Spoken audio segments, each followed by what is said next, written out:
Hello and welcome to Footnotes the Cicerone podcast, a podcast to inspire you about outdoor travel and activities in the UK and across the world. I'm Hannah and I hope you enjoy this episode. You can always email me with your thoughts or questions on live@cicerone.co.uk and I'd love to hear from you. In this episode, we have some highlights from our live event on the Wales Coast Path. It was the 10-year anniversary of the Wales Coast Path recently, and I had a great time chatting to Paddy Dillon about it. Paddy Dillon is just a great storyteller. He's hilarious and he is incredibly experienced, so it's always fun talking to him. If you'd like to watch the full event, then you can find it on our YouTube channel, Facebook, or our website. If you're on our website, you can also subscribe to our newsletter to find out about future events. Anyway, over to Paddy.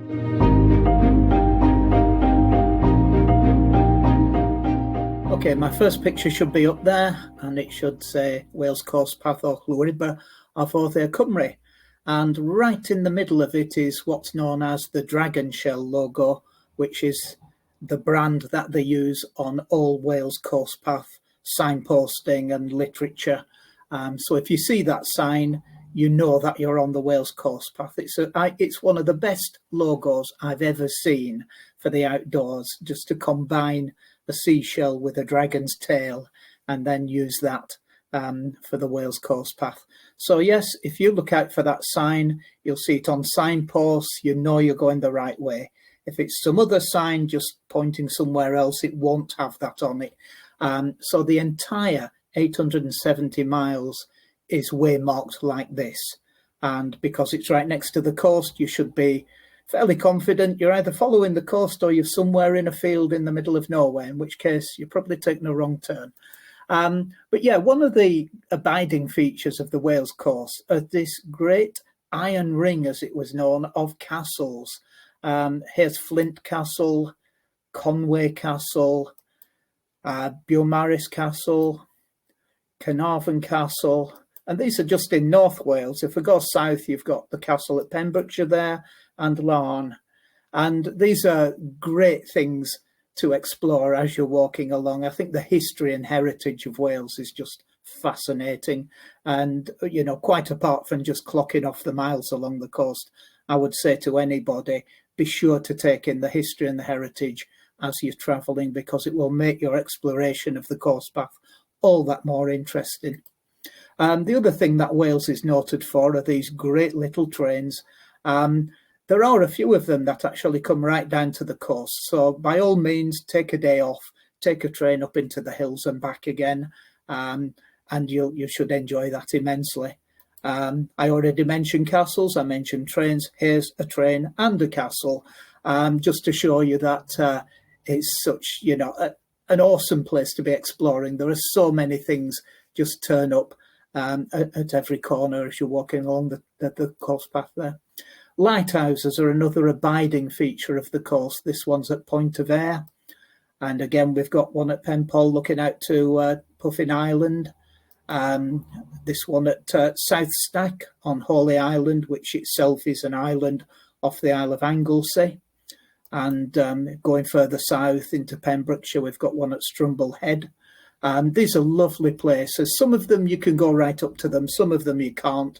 But on a good day, they always look interesting, and they've got that all-important job of warning mariners not to come too close to the coast because it's horrendously rocky in places. So, and then one of the most southerly lighthouses is at Nash Point. There are actually two lighthouses there. There's also a foghorn in the middle, so that must say something about the rather treacherous submarine bar that stretches out from this point well out into the Severn Estuary.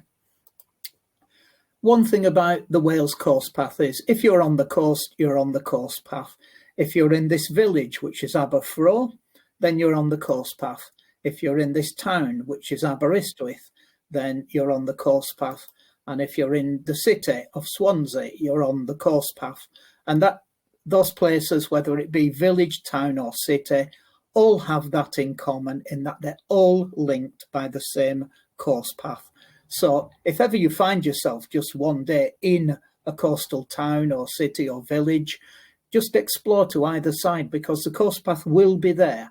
If you just find it somewhere in the middle and then follow it one way or the other, you can start your exploration of the Wales coast path. And believe me, it doesn't take long to get from an urban area into a rural area following the coast path.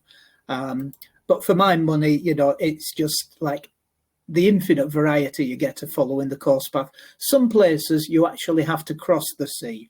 This one's at Menai Bridge, an astounding structure, which you will cross twice, because you go from the North Wales coast onto Anglesey, and when you've done a full lap of Anglesey, which could take you maybe a week or 9 days, you come back across that bridge and then continue down towards the Clean Peninsula. So some bridges you might see twice, most of them you'll just cross them once. This bridge is a transporter bridge at Newport, and it's not obligatory that you should cross it, but you can if you want to. If you don't want to, you walk further up the estuary, cross over a regular busy road bridge and come back on the other side. But if you are interested in crossing this bridge on the days that it's open, and it has been closed for repairs, you can climb 270 steps and then walk across this rather alarming high-level gantry way above the estuary and come down 270 steps on another leg of the bridge. I find it truly terrifying. I don't know anyone who's actually thoroughly enjoyed it. I think most of the people I know who've been up there have been a little bit terrified, but it's there if you want it.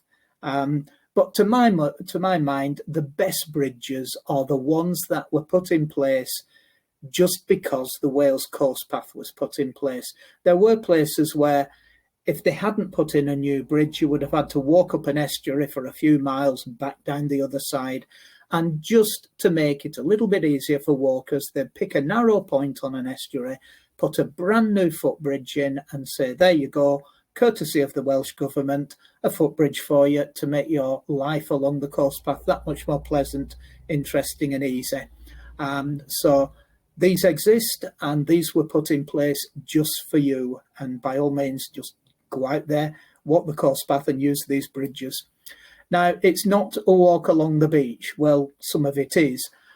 These delightfully empty beaches are a product of COVID. There weren't many people out when I was last down there. So I was walking along, and all the beaches I normally would expect to be very, very crowded were in fact almost deserted. So I had a wonderful time looking at these big, broad, sandy beaches with hardly anyone on them, crunching along these pebble beaches with hardly anyone on them, and had a thoroughly wonderful time. Gradually, as restrictions eased last year, everything got busier again. And I guess this year, the summer is probably going to be almost back to normal as far as those beaches go. But then again, in between the beaches are the bits I like best, which are the rugged bits. The highest point on the Wales coast path is actually just off to the left of this picture. This is Arrival on the Clean Peninsula, and there is no way that the coastal path could actually get round the coast here. It's far too rugged. There's quarry spoil and very steep rocky cliffs. So the path actually diverts inland, crosses over a high gap between the mountains. That then is the highest point on the coast path. Everything else is lower than this point. And the rugged bits are the bits I like best. I mean, it's nice if it's an easy path and rugged scenery. That suits me to a T. But I don't mind grappling with the rocks if it comes to that. This is at Llanwddyn, looking towards Snowdonia.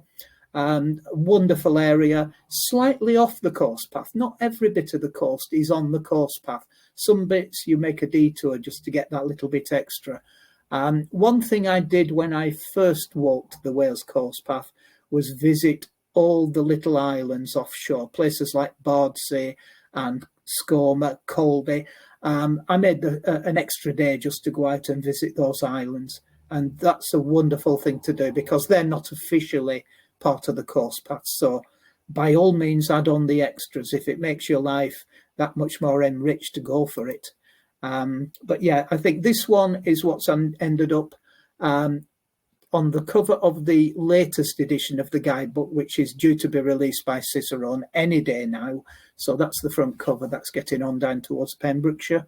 And of course, the course path down there already existed in the form of a national trail. The Pembrokeshire Course Path National Trail has a long and glorious history and was instantly incorporated into the Wales Course Path. So what you find there is the existing signposting remains in place. You still follow the acorn for the national trail part of the course path, but also you will see the dragon shell logo as well at intervals.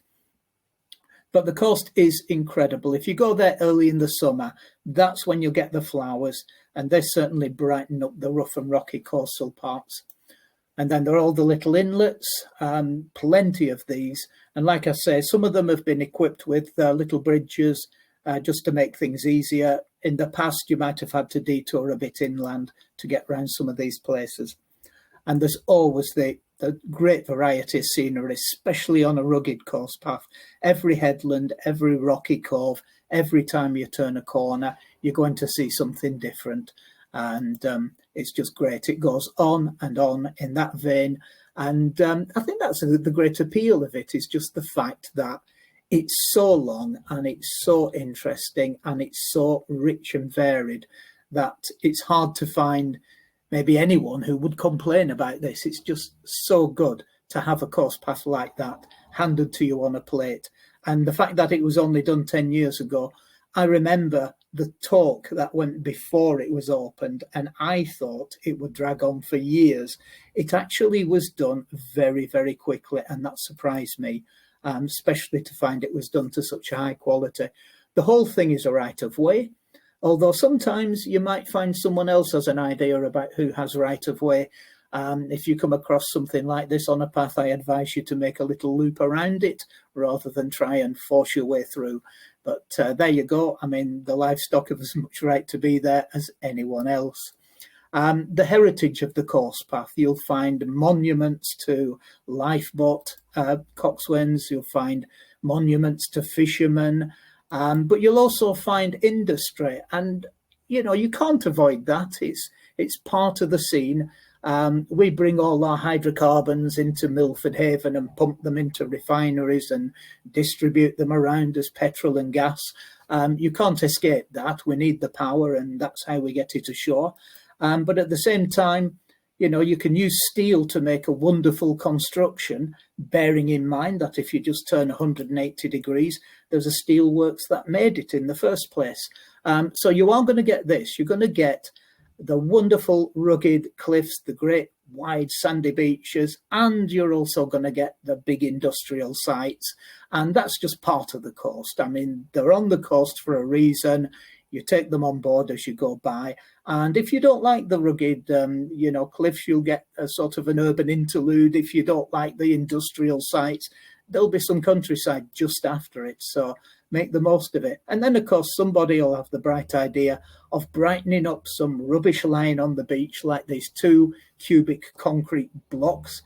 Just turn them into a pair of dice, and it puts a smile on your face as you're heading towards the distant power station. So there's infinite variety on this coast. It's not all good, it's not all bad.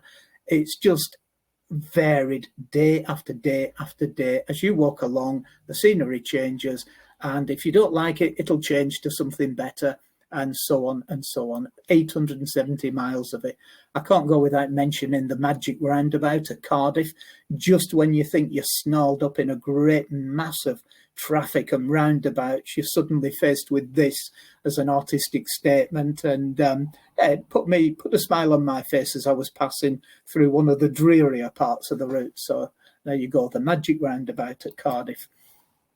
Now, to my mind, the best bit, and I am going to declare this, is the Clean Peninsula, because when I first came across that area, it didn't have the same access to the coast that it now enjoys. I think well over 100 miles of extra coast path were created when the Wales Coast Path was put together. And to my mind, I think the bulk of it was actually on this peninsula. So there are some great new paths that open up areas that were not accessible 10 years ago. And all credit to the Welsh Government for doing that. I mean, it's an immense amount of work, talking to landowners, putting the markers in, making sure that everybody goes through and basically takes care of that landscape. So every time I've been back to that area, there's been a new stretch of path opened, and that includes right up until last year. I was still walking brand new coastal paths in that area. So that's become my best part of Wales. But then again, who would think that there's an atomic power station tucked away just to the left of this picture? Be ready for anything around the next corner. So this will be near Wilfer. And when it comes to accommodation, it's entirely up to you. You can camp and have a wonderful view of the coast. You can stay in a youth hostel. There it is, high up on the cliff to the right. Porthderry Youth Hostel, looking straight down the cliff into the sea. Or if you want a guest house, there's an old lighthouse keeper's cottage on Great Orme near Llandudno. Again, I mean, not for sleepwalkers, but if you like a view and want to watch the sunrise and sunset from your dwelling, then maybe go for that option. Or a hotel, straight across the crunchy beach, straight onto the sands, and there's the sea. And if you don't like the hotel, if it's too expensive, note there is a campsite just beyond. So yeah, mix and match all these accommodation types as whichever way suits your pocket or your inclination. Some places will have abundant accommodation, some places will have very little, and just be aware of your options day by day as you walk. And if needs be, in an area where it's fairly sparse, book a day or two in advance. But most of the time, you can generally squeeze in and pick up some last remaining bed. There's also good public transport along the coast, railways in some places, buses in others.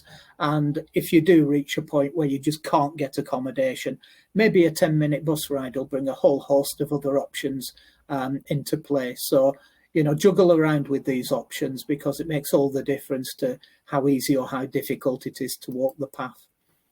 And when you get to the end, and this is the end at Chepstow, assuming that you've done what most people do, start in Chester, come all the way around the coast and finish at Chepstow. If you cross that bridge in the background, you are immediately on the Offa's Dyke path. And if you follow that northwards, you will be straight back to the North Wales coast at Prestatyn. And if you do that, then I think your 870 miles becomes just a little bit over 1,000 miles around the entire circumference of Wales. So in a nutshell, just with a few images and by no means in any particular order, that to me is what the Wales Coast Path is all about. Fabulous. Thank you for that. We've found something that terrifies Paddy Dillon. Oh, yeah, that transporter bridge at Newport.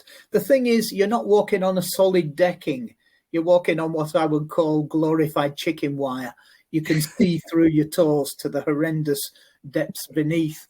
And it's not, you can tell from the structure, it's like a big piece of Meccano. It's slightly shaky. And I'm sure they wouldn't let you up there if conditions were bad. And it is safe. You're almost in a cage the whole time. But if you had any heart problems or breathing problems, don't climb those 270 steps,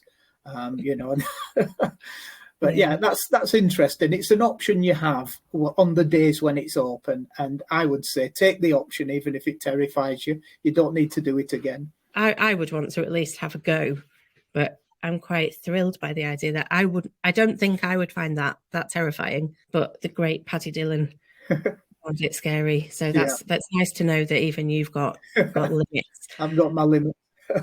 Yeah. A quick note that I forgot to mention before, but we are doing a giveaway for a weekend of walking on the Pembrokeshire coast. Louise has put the details on the screen right now. So if you go to our website, you can find the details there, and you can enter that competition. I should have mentioned that at the beginning, but yeah, go and have a look at that if you want to. It's not the Clean Peninsula, but it is Pembrokeshire, which is also incredibly beautiful. Oh, it is. It's wonderful. I mean, quite apart from walking the entire Wales Coast Path twice, I've walked the Pembrokeshire Coast Path 2 more times, as well as doing day and weekend visits into those places. So, yeah, well worth the effort. I thought it was really nice, actually, that you gave a bit of a nod of gratitude to all the people that created the path and the amount of work that's gone into the infrastructure.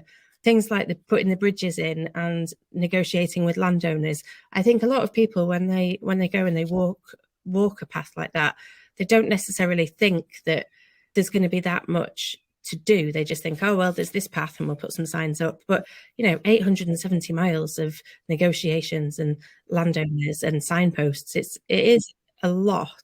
Well, over the years, there were certain places where coastal paths had already been put into place, like Anglesey has a long-standing coast path. And so when the Wales Coast Path came along, it was basically tidying that up. You will often find when you're on Anglesey, you've got your Wales Coast Path signpost, and it's also joined by an Anglesey Coast Path signpost. And then in some places, they just diverge for a little bit. But generally, it's the Wales Coast Path that's created a slight improvement to an existing coast path. Down in Pembrokeshire, I think they didn't need to do anything. The Pembrokeshire Coast Path was already in exactly the places it needed to be. And so all it was a case of doing was just, incorporating that into the coast path. But in some places, I've been delighted because I've been there before and found places that didn't have great coastal access. And then you go back and find out they've actually got wonderful coastal access now with all the signposts, the stiles, the steps up and down on the steep slopes. A lot of work gone into places to make it accessible. But the footbridges, you want to be by the open sea. You don't want to be following a tidal creek for miles inland just to cross over at a busy road bridge. You want a footbridge a bit further down, nearer the sea. And there's so many places where that's happened. And then there's one place, strangely enough, called Ferryside, which used to have a ferry years ago. And then the Wales Coast Path was created. And very soon afterwards, somebody took the initiative to reinstate a ferry. Now, what that does is you start the morning on one side of the river estuary, you finish on the other side, barely a mile away. But it's all day going round and inland and just across a busy road bridge and all the way back again. You do have that option of taking a ferry. I know some people would say, oh, that's cheating, that's not the coast path, but it keeps you closer to the coast and it's only one day of your journey. And I think it's wonderful. That was disrupted because of COVID, and I hope it comes back this summer. But it's great to see that somebody would take the initiative to reinstate a ferry that used to exist in the old days, and they're doing it just because the coast path's become popular again. So we've got a new edition of the book out at the moment. It's just been released. So I did want to mention, if there is anyone watching this who has got the older editions, what you can do is you can get the new one for half price if you use our new for old scheme. It's really, really easy. Basically, you buy the book on the website and then you send us an email with proof of your old book and we refund you the difference. If you go to cicerone.co.uk/offers, you can find out the details there. I would say it's always worth getting the newer editions of the books, because if things have changed, then it could be a whole day that you waste going the wrong direction when actually there's a new bridge that you could have just followed. But we do understand if you've spent money on a guidebook and then the publisher goes and does another one, it can be frustrating, which is why we've got this new for old discount. So do make sure you use that. For people who haven't got the older editions of the books, you can use the discount code that's on the screen at the moment. And we're doing 25% off all of our Wales guidebooks this month if you use the code WalesLive25 on our website. So yeah, just thought I'd mention that as well. We've got a couple of questions coming in, so thank you for that. I can see we've got a couple of Cicerone authors that are watching, so I should probably give them shout outs for their books. So if you want to do any cycling in Wales, have a look at the Richard Barrett books. He's got one that is just cycling in Wales. There's lots of tours there. Similarly to Paddy, he likes using public transport, so there's a lot of options of you can get the train here, you can do a cycle tour, and then you can get the train back or somewhere else. So it's a really interesting, flexible book in that way. And we've also got the Cambrian Way Richard watching, who says, I think he's a bit surprised, nobody's mentioned the pubs. I'm not a big pub person, but I mean, I do have as many points of refreshment in my guidebook as I can squeeze in. I won't go past a beach cafe or a pub in the middle of nowhere without mentioning it. So they're in the book, put it that way.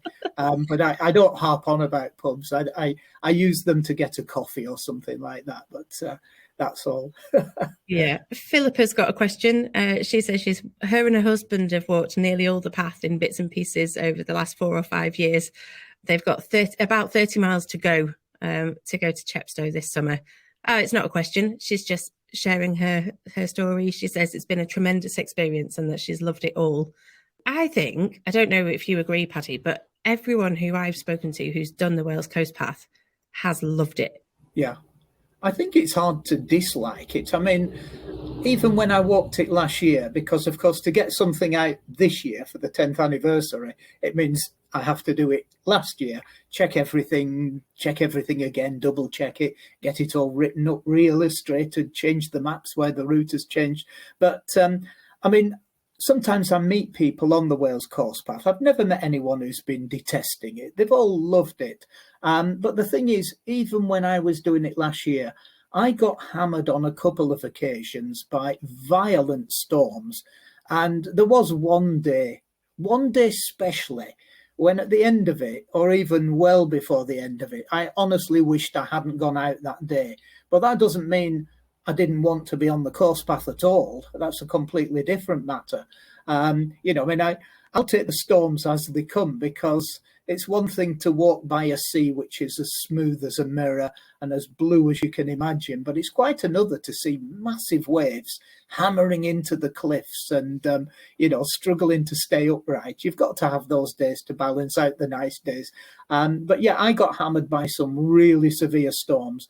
And even though it was hard work, I still wasn't ready to just throw in the towel and said, you know what, I'm going home, blow this, I'll come back when it's nice.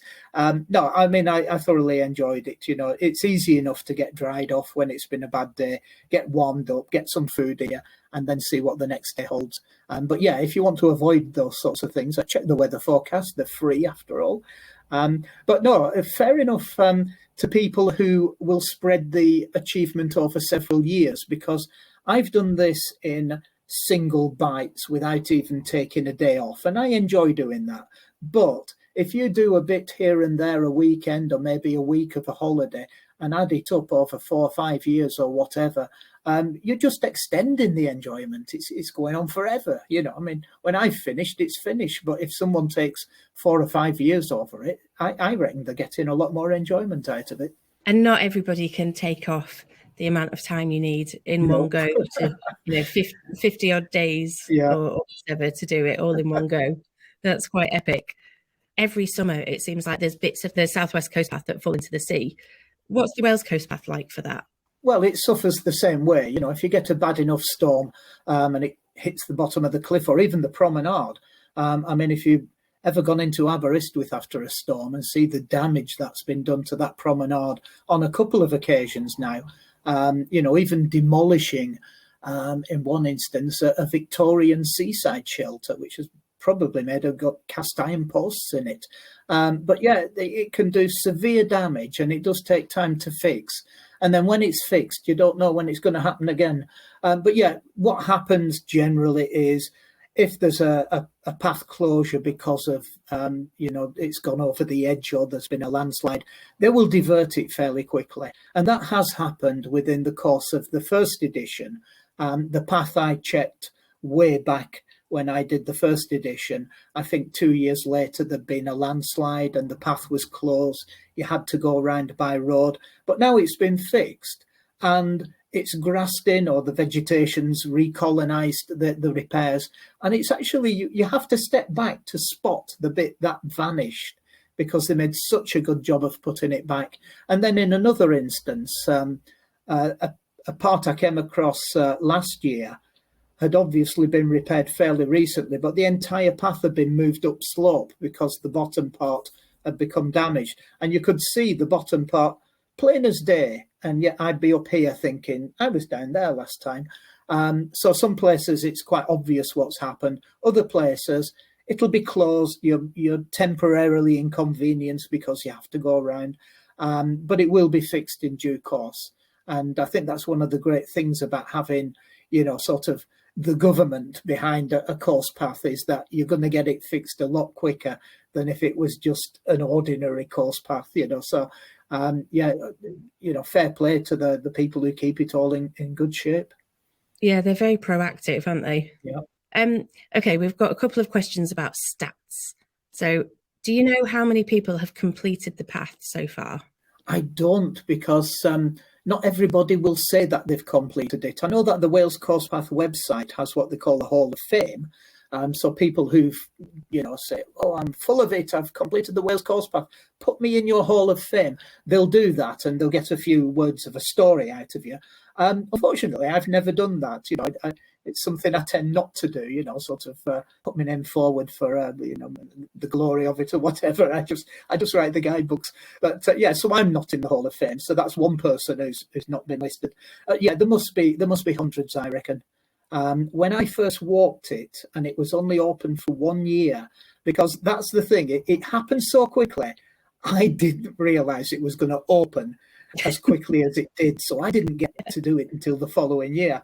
In fact, I was asked to do the guidebook after it had opened, rather than negotiate all that before it opened, and then sort of chase after it and get something in publication for the day it opened. That would have been ideal. But it was a year later. But I didn't think I would meet that many people in its first year, but I actually met 5 people. And given that most of them are actually going the same way as me, it's actually very hard to meet someone unless they started more or less when you did, or maybe if they slow up or if they're coming faster from behind you, you'll meet them. I was surprised to meet 5 people, because there are times when I've done the Southwest Course Path, which has been going for donkey's years, and I've not met 5 people on the entire trail. So that really did surprise me. Of course, last year, with me going there the day that you were allowed to go after the COVID regulations were eased, I didn't expect to meet anyone, and in fact I met 2. So even that surprised me. But I reckon there are people chipping away at it all the time now.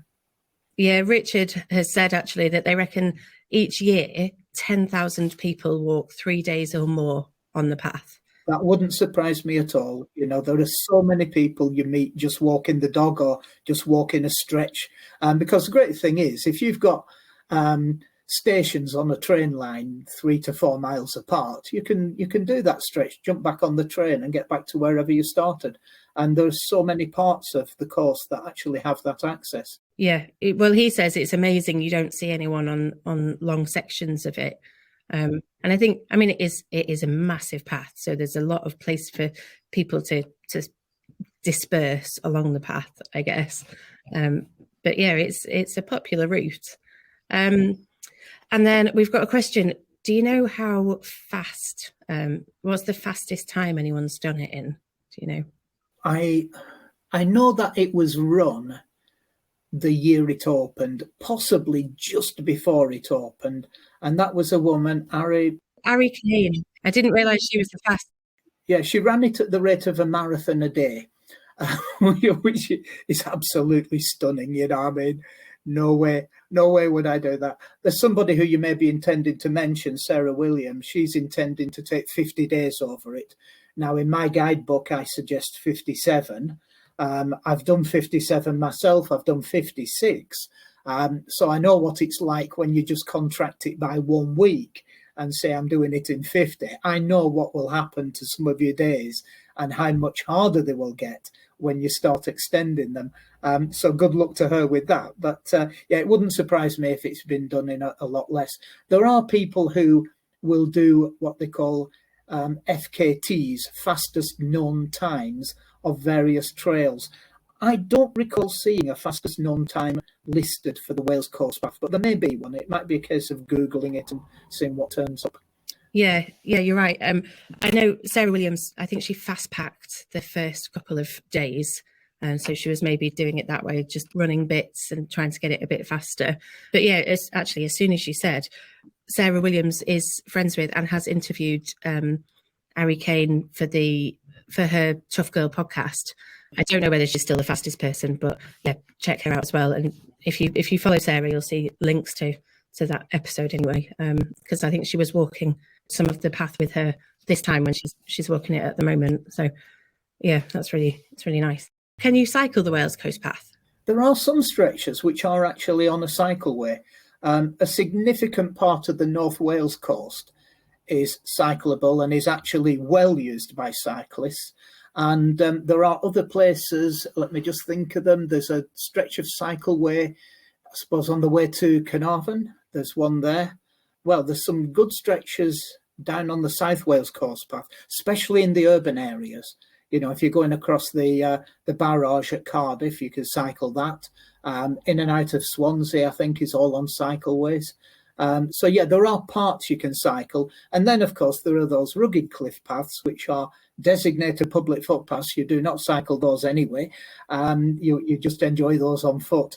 But, yeah, some parts you can cycle, some parts you can really eat up the distance.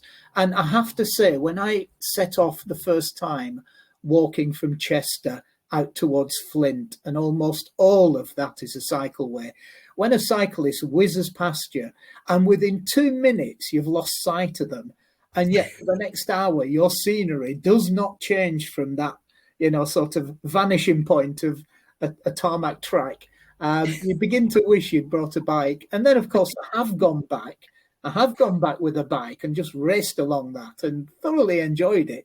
But it's a different experience than walking.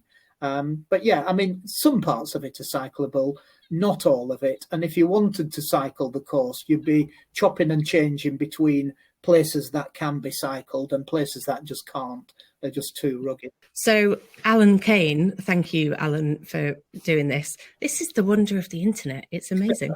So Alan Kane has Googled the fastest known times for male and female. This is just stonkingly fast. So right. The fastest known time overall is by a woman called Sarah Thompson. And she did it in 24 days in 2016. Wow. 24 days. Every day that I walk, I'd have to do more than 2 days every day to achieve that, you know, so that's never going to happen for me.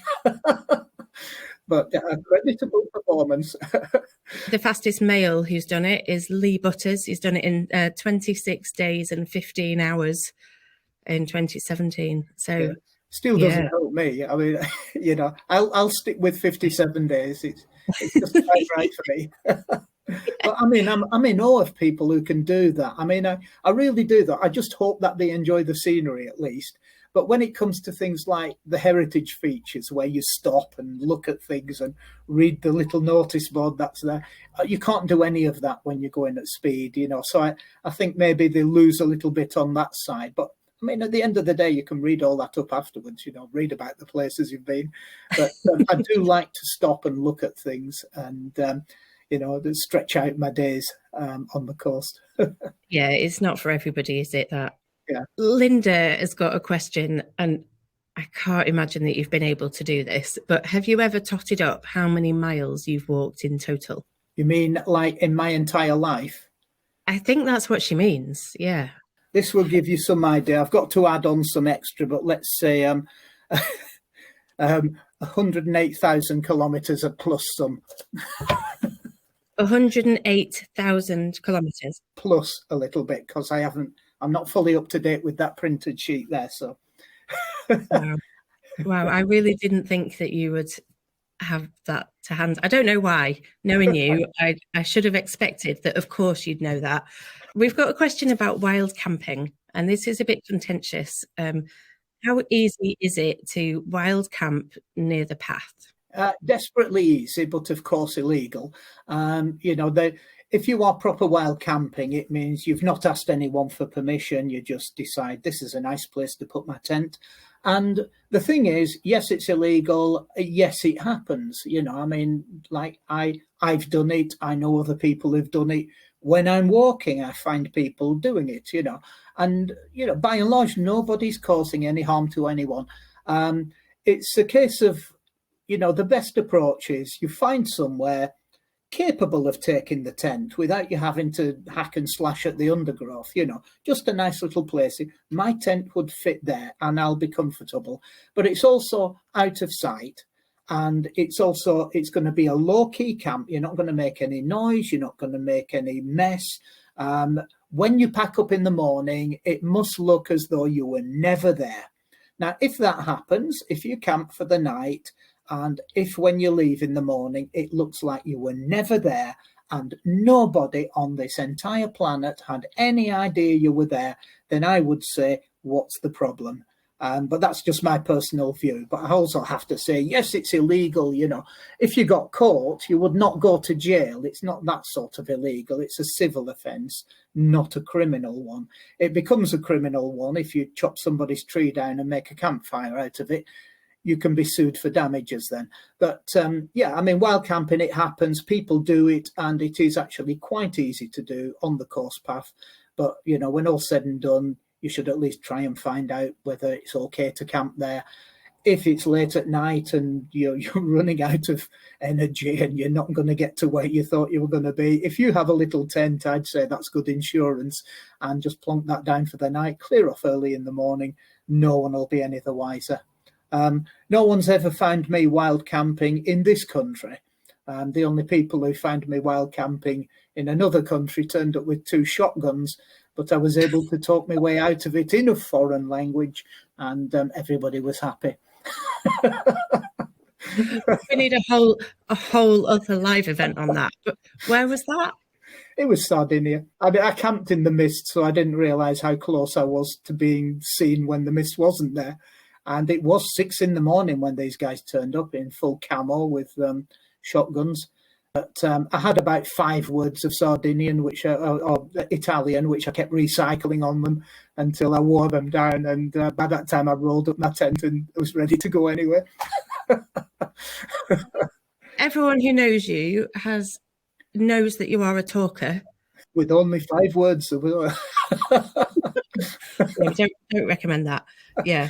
I mean, we'd always say with wild camping, we can't tell you that it's fine to do, and you always have to leave no trace. This is not a Wales Coast Path related question, but what's the first long distance path that you walked? That would be the Pennine Way, or most of it, because the Pennine Way is long enough. I didn't walk all of it, but I did walk further than the Pennine Way. I used to live in Burnley in East Lancashire, 6 miles off the Pennine Way. So it was an easy thing to put a rucksack on my back with all the wrong equipment in it at the tender age of 16. And with my dad yelling after me, "You'll get arrested for vagrancy, mark my words." £17.33 in my pocket.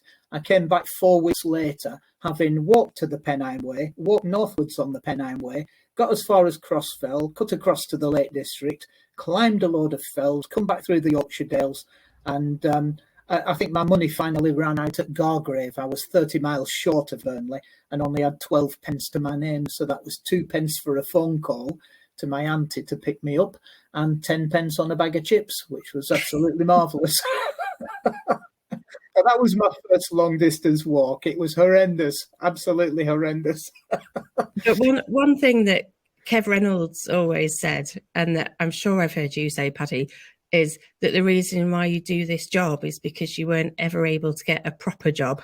You just walked instead. And I just think that's marvellous. Like, you've created your whole career is walking and writing about walking. And the idea that it's because I just couldn't get a proper job, so off I went but started walking and I haven't stopped. I had a job shortly after leaving school. It was in a town hall, and I think it was the chief admin officer grabbed me by the collar and said, "On no account," he said, "should you be working here." He said, "I've watched you come in on a Friday with your rucksack," he says, "and then God knows where you've gone, but you've still got the rucksack on the Monday morning." He said, "It's clear that you've been off somewhere over the hills," he said, "so you should not be working in an office, you should be working outdoors." Now, I took that a bit much to heart, because the next job I got was digging out rhododendron stumps in February in the pouring rain and trying to burn them on a fire. That brought me to tears. I was on my hands and knees. I was in tears. They don't dig out and they don't burn, not in February when it's raining anyway. So I decided some outdoors jobs were not for me. Yeah, that doesn't sound fun. Right, we're going to have to leave it there. But thank you, Paddy, as ever. Very entertaining and informative. It's just great to hear all these mad stories that you drop into the conversation. I think we could probably have a completely unplanned live event just talking to you about crazy things that happened, and it would be fun. But we were talking about the Wales Coast Path because it is 10 years old this year. We're doing the discount on all our Wales guidebooks because we are promoting how wonderful Wales is. So you can use that code WalesLive25, and this live event will stay on our YouTube channel, on Facebook, and on our website. So if there's anyone that you think might enjoy it, who hasn't been able to watch it tonight, then please do share the link with them. You can sign up to our newsletter to hear about future events. What else haven't I mentioned? We've got about 1,000 articles on the website, plenty of them written by Paddy and some written by the other Cicerone authors who are here tonight about cycling in Wales and about the Cambrian Way. There's just tons of information. So have a look at cicerone.co.uk, have a good dig around and see what takes your fancy. Thanks everybody for turning up tonight, especially Paddy, and hope to see you next time. I hope you enjoyed the latest episode of Footnotes, the Cicerone podcast. I'd love to know what you think, or if there's anything you'd like us to cover in future episodes. Please email live@cicerone.co.uk or leave a review on your podcast platform. You can follow or subscribe to the podcast to make sure you don't miss new episodes, or you can sign up to our newsletter for all our latest news, events and guidebooks. Visit cicerone.co.uk for further details. We'll be back in a couple of weeks. In the meantime, come and find us on our social channels. We're on all the main ones as @Cicerone Press, and we also have a Facebook group, Cicerone Connect, where you can meet and chat to other outdoor enthusiasts. Thanks so much for listening. We'll see you soon.